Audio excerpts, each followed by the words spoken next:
Conexão Brasil. Oferecimento Sindicato dos Professores da UFMG. Bem-vindos a mais um programa. E o nosso tema de hoje é um tema extremamente interessante. 50 anos do golpe militar de 1964 foi um acontecimento político que mudou a história do nosso país e as consequências perduram até hoje. E o nosso convidado é professor da Universidade Federal de Minas Gerais, de História Econômica, um estudioso dessa área e também uma testemunha viva dessa história como estudante, como professor e agora também como pesquisador. Nós vamos fazer exatamente um balanço explicativo desse movimento. São 50 anos, 21 anos de ditadura e 29 anos de democracia que a gente espera que fique para sempre, né? Porque as consequências negativas do golpe e da ditadura são ainda sensíveis e muito presentes na nossa sociedade. Professor, bem-vindo, é um prazer tê-lo aqui novamente para discutir um tema tão relevante. Que balanço nós podemos fazer desse golpe de Estado de 1964? A historiografia e a revisão das fontes se completaram nesse ciclo de 50 anos, professor? Eu acho muito oportuno que você comece a discutir o assunto falando de história. Eu acho que nós temos que situar o golpe historicamente. Perfeito. A história é sempre fundamental para entender processos sociais, sobretudo um processo complexo como é este, né, do golpe, da ditadura militar e os seus desdobramentos. Mas eu vou me permitir fazer um recuo histórico um pouco mais longo. Perfeito. Eu acho que a gente tem que pensar o golpe como um capítulo de uma história que se repetiu mais de uma vez na história brasileira. Sim. Em que sentido? No sentido de que nós tivemos, em 64, um processo que já tinha ocorrido antes, ocorreu mais de uma vez até. Sim. Tem um grande publicista, jornalista do século XIX, vou voltar ao século XIX, chamado Justiniano José da Rocha, que tem um texto muito conhecido chamado Ação, Reação, Transação. Sim. Esse Justiniano José da Rocha era um político, um jornalista e político ligado ao Partido Conservador, na época do Império, e ele, observando a situação política de meados do século XIX, disse o seguinte: o Brasil é um país que se caracteriza por essa tríade. Alguma coisa ocorre, algum grupo social, alguma classe social quer desenvolver alguma coisa, então tem uma ação. Essa ação, se for transformadora, vai receber em contrapartida uma reação, vai haver uma reação a essa ação, e no final vai haver uma transação, uma conciliação. Quer dizer, outra forma de explicar a dialética? Exatamente. Só que a dialética tem sempre um sentido prospectivo. Né? No caso do Brasil... De uma síntese de superação. No caso do Brasil, na verdade, é a reiteração do quê? De privilégios. Né? No caso o Justiniano da Rocha estava se referindo aos episódios da metade do século, primeira metade do século XIX no Brasil, com as chamadas revoltas provinciais. Né? O Brasil viveu entre 1831 e 1840 uma série de revoltas importantes, populares, algumas, Cabanada, no Pará, Sabinada, Balaiada, a Ivone Farroupilha, lá do seu Rio Grande do Sul, enfim, movimentos de rebeldia nas províncias. Perfeito. Isso foi a ação. Sim. A reação foi o quê? Foi a centralização do Segundo Reinado, com Pedro II, chamado golpe da minoridade, e a concentração de poderes nas mãos do governo central. Sim. E a transação foi o momento em que essas duas forças se conciliam. Sim. A conciliação no Brasil sempre foi uma forma de conservar privilégios e de excluir aquelas forças e aqueles interesses que iriam mudar. Que nós usamos também com outras categorias, sempre a revolução pelo alto. Pelo alto. No caso de 64, eu diria que acontece de novo o fenômeno. Você tinha uma ação. A ação é o quê? O movimento das reformas de base lideradas pelo governo Jango. Jango, na verdade, ele participa de um movimento muito mais amplo de reformas, de transformações sociais, que vinha desde a primeira metade dos anos 50, a grande greve geral de 53, a criação das ligas camponesas de 55. Talvez possa até se voltar ao 30, com a política de industrialização, a CLT, movimentos afirmativos de direitos sociais. Industrialização e urbanização. Isso é a ação. A reação é exatamente 64. Claro. Quer dizer, na perspectiva de quem estava dando o golpe, quem fez o golpe, tentava-se de travar o movimento de demandas, de aspirações populares e sociais, legítimas, todas elas, eu diria, e que o golpe militar vem sustar, né, vem interromper. Para o quê? Para no final haver uma transação. A transação se deu, por exemplo, no processo que houve a chamada redemocratização do Brasil. O milagre brasileiro. A redemocratização, eu estou querendo falar a respeito da transação. O que é a transação? É uma redemocratização que, na verdade, não mexe, não altera no fundamental as forças que foram vitoriosas em 64. Sim. E agora, com diversas consequências políticas importantes. Por exemplo, agora se fala na Comissão da Verdade. Sim. Os crimes praticados naquele período são um tabu, não pode se revelar os nomes daqueles que praticaram crimes contra pessoas presas pelo Estado, torturadas e mortas. Enfim, esse tipo de situação, onde não se quer a verdade, onde se camufla, onde se esconde, em nome de uma conciliação, de uma espécie de anistia mútua e recíproca, acaba sendo mais uma das manifestações desse tipo de situação especificamente brasileira, que é a dificuldade do Brasil de tomar posições, de tomar decisões que implicam em mudanças mais profundas, né? É sempre alguma coisa que ocorre no plano da conciliação e da reforma, de reformas que acabam não reformando grande coisa. Perfeito. No segundo bloco, nós voltamos retomando algumas causas sociais, políticas e culturais do golpe de 64 e também olhando se, digamos, novas interpretações surgiram nesse período dos últimos 50 anos. Um instante só, voltaremos já. Interconexão Brasil. Oferecimento Sindicato dos Professores da UFMG. Interconexão Brasil. Oferecimento Sindicato dos Professores da UFMG. Bem-vindos de volta. Nós estamos trabalhando um tema extremamente interessante que mudou a história do Brasil e que ainda suas consequências estão presentes na nossa vida. 50 anos do golpe militar de 1964. Professor, qual era o contexto de 1964, tanto no aspecto internacional quanto no aspecto nacional? Eu acho que essa questão é fundamental. Se a gente não entende o contexto, a gente não vai entender, na verdade, nem as motivações, nem o significado do golpe. Eu acho que a primeira palavra a ser dita é a respeito da Guerra Fria. Quer dizer, a Guerra Fria é um pano de fundo fundamental para entender o golpe. A bipolarização no mundo e todo o conjunto de consequências econômicas, culturais, ideológicas decorrentes disso. Claro. A Revolução Cubana. Bom, a Revolução Cubana de 59, 1º de janeiro de 59.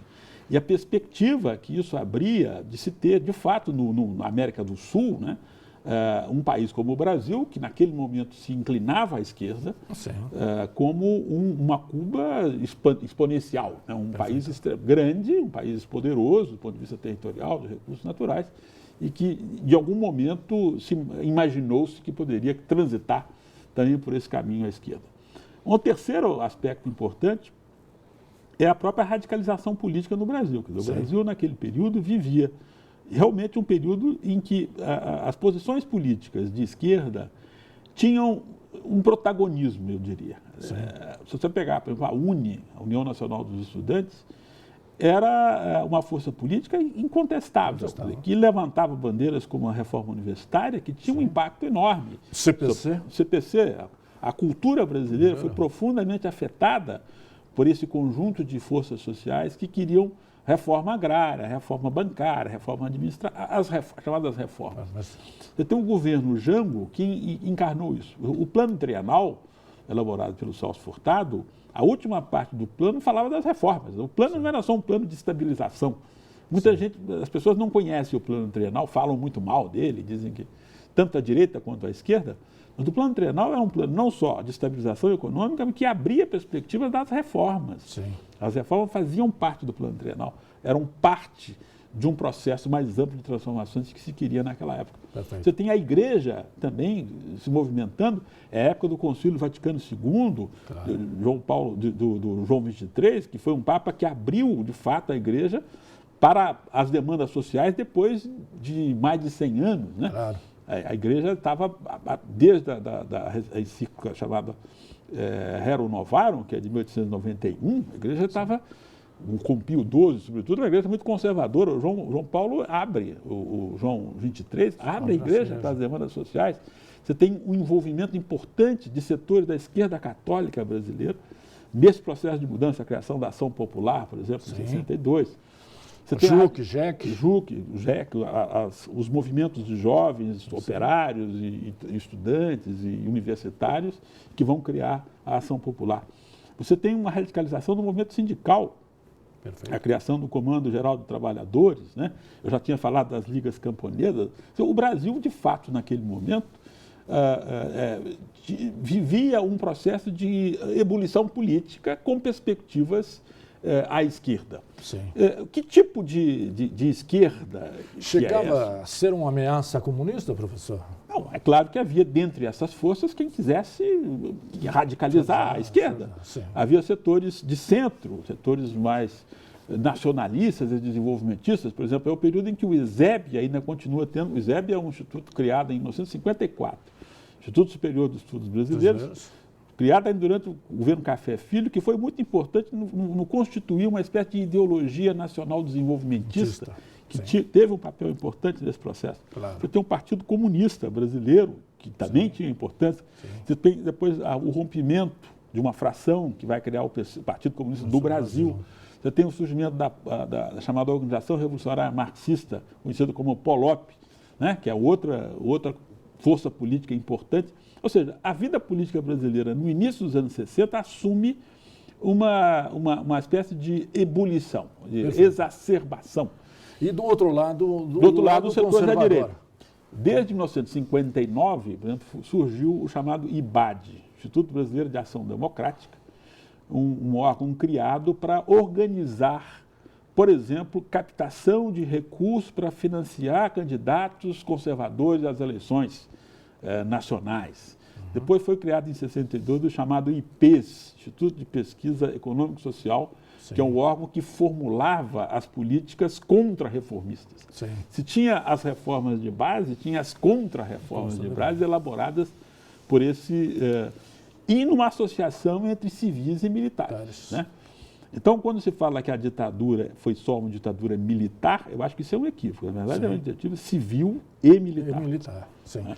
Só, quer dizer, se a grande iniciativa do golpe foi dos militares, todo o apoio... Toda uma fundamentação teórica, ideológica, com militares e civis, né? Você tem o Golbery, que é um dos nomes importantes da articulação militar. Havia gente do civis que também participaram disso no Brasil, em todos os lugares, em São Paulo, no Rio, aqui, etc. Do ponto de vista externo, a participação... Carlos Lacerda, por exemplo. Carlos Lacerda com a UDN, né? Do ponto de vista externo, a presença americana foi fundamental? Foi. Hoje em dia se sabe que o governo americano deslocou a frota, uma parte da frota da Marinha de Guerra para a costa brasileira e com a perspectiva de, se fosse necessário, invadir o Brasil e ocupar e ajudar o golpe, que não se sabia se ia ser bem ou mal sucedido. Claro. Essas forças da operação chamada Brother Sun.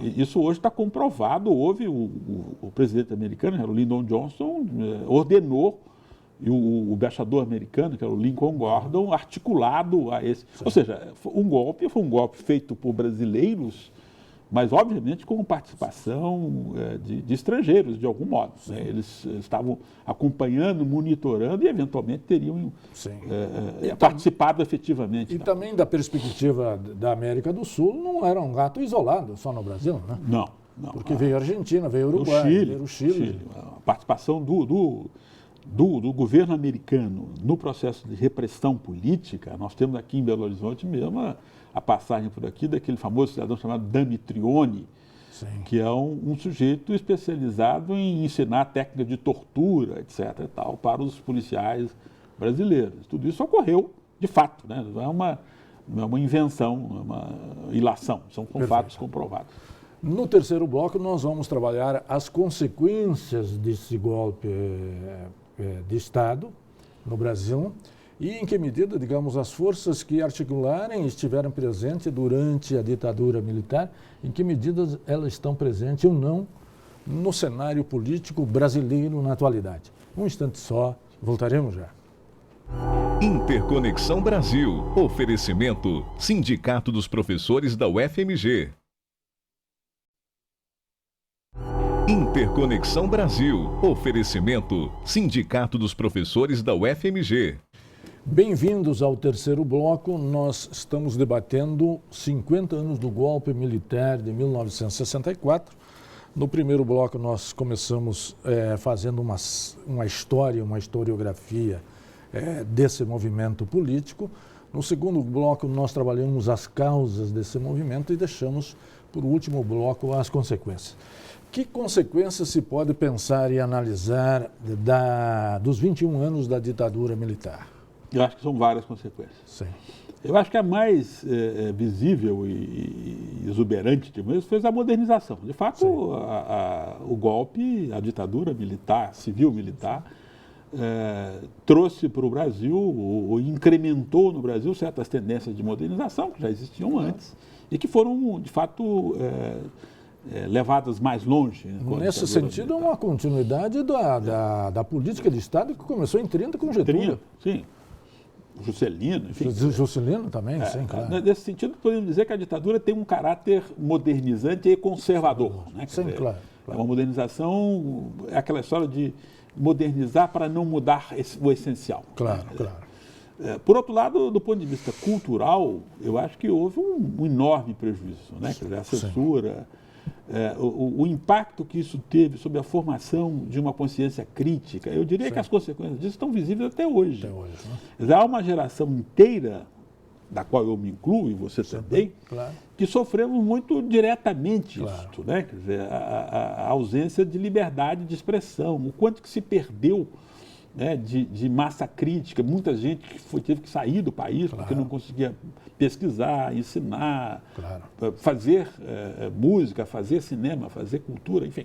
O Brasil sofreu enormemente com a ditadura.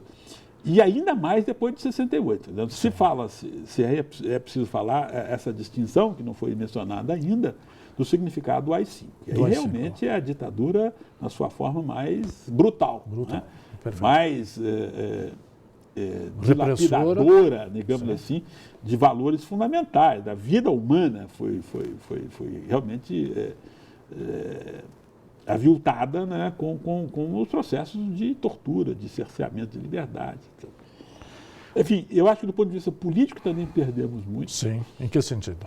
Na formação de lideranças políticas. Claro. No Brasil tem um hiato, né? Na verdade você tem velhos políticos da República Velha, tipo claro, Tancredo Neves, Sarney, Ulisses. O Sarney é um pouco mais, uma geração intermediária, mas você tem uma geração velha que aprendeu a fazer política, que se formou na política num padrão da República Velha, e depois um vácuo, né? No momento em que se estavam formando, deveriam estar formando lideranças políticas, e elas existiam, elas foram castradas, né? Vou pensar aqui uma figura importantíssima que vinha num processo de politização, o Betinho. Sim. Foi Herbert de Souza, o irmão do Enfio. Sim. O Betinho, que foi aluno lá da minha faculdade, era uma das figuras que tinham, obviamente, uma vocação política extraordinária. Claro. O Vinícius Caldeira Brandt, que foi presidente da UNE, e toda uma geração, ou que foi exilada, ou que foi presa, ou que foi morta. Né? Quer dizer, você, na verdade, tirou do país o que ele tem de melhor, que é a sua inteligência, as suas potencialidades críticas, etc.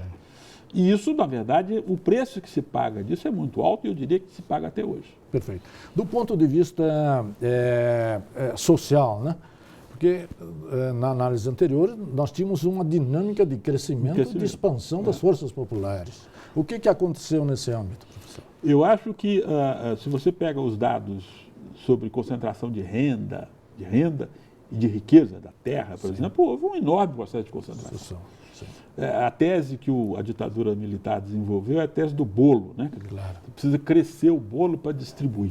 E, na verdade, o bolo cresceu. De fato, o Brasil, no período do milagre econômico, cresceu a taxas altíssimas, então de 11%.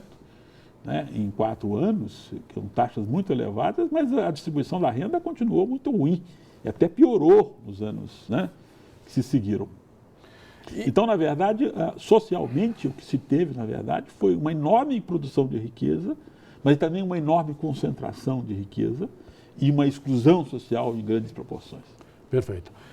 Muitos dizem que as forças políticas que deram o golpe ainda permanecem hoje na atualidade e dando as cartas propriamente em termos políticos e em termos econômicos. É correta essa tese ou essa hipótese, Eu acho que é correta. Agora é preciso distinguir 2 coisas. Eu acho que figuras políticas estão aí. O Sarney, por exemplo, é um sujeito que participou, né? Apoiou o golpe, o Marco Maciel, não sei o quê. Mas o que é mais importante são as forças sociais, né, que deram o golpe. De fato, essa burguesia brasileira, esse setor do grande capital, etc., que foi o grande beneficiário do golpe militar, continua mandando no país. O país continua prisioneiro dessa camada, dessa elite de rentistas, de banqueiros, etc., de grandes proprietários de terra. É claro que nos últimos tempos houve uma melhora relativa na distribuição da renda, mas o país continua, nesse sentido, absolutamente capturado por esses interesses. É uma transição que não aconteceu ainda plenamente? Eu acho que esse é o nosso... Eu volto ao ponto de partida. Ou seja, o Brasil tem sempre se deparado com uma encruzilhada. Ou ele persiste e desenvolve processo de transformação social que, de fato, distribuam renda, riqueza e poder. Isso é uma das possibilidades, que é a possibilidade à esquerda, ou faz o que tem feito sempre, que é na hora que essa questão se coloca, interdita, cerceia, reprime, segura, né, contém o processo de mudanças sociais. E a democracia virou um valor universal? Veio para ficar, professor? Tomara que sim. Sim. Eu acho muito difícil hoje, claro que não é.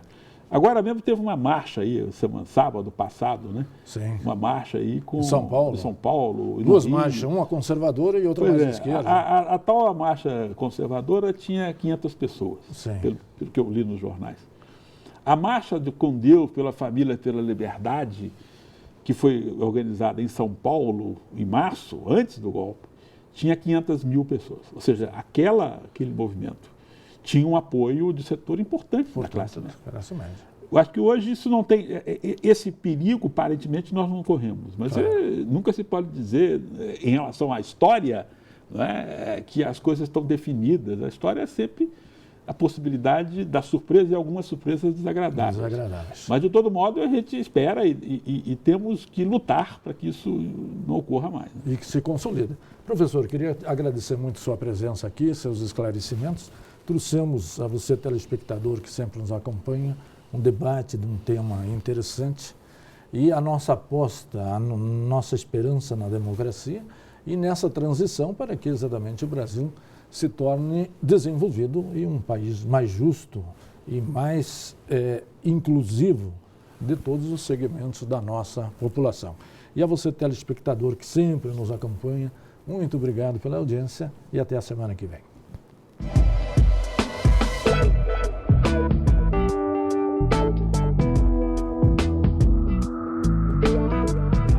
Interconexão Brasil. Oferecimento: Sindicato dos Professores da UFMG.